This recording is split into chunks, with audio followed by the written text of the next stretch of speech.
कांग्रेस में 4 उम्मीदवारों की लिस्ट जारी की है। गुड़गांव से राज बब्बर को टिकट दिया गया है। हिमाचल कांगड़ा से आनंद शर्मा को टिकट दिया गया है। हमीरपुर से सतपाल रायजादा को टिकट दिया गया है। वहीं मुंबई नॉर्थ से भूषण पाटिल उम्मीदवार बनाए गए हैं।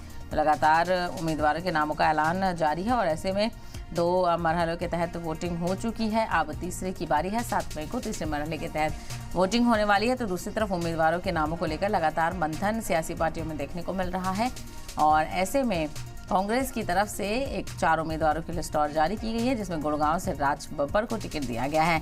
हिमाचल कांगड़ा से आनंद शर्मा को उम्मीदवार बनाया गया है। तो वहीं हमीरपुर से सतपाल रायजादा को टिकट दिया गया है। इसके अलावा मुंबई नॉर्थ से भूषण पाटिल उम्मीदवार बनाए गए हैं। तो सिलसिलेवार तरीके से और लगातार गौर व खौस के बाद कांग्रेस की तरफ से उम्मीदवारों के नामों का ऐलान लगातार जारी है।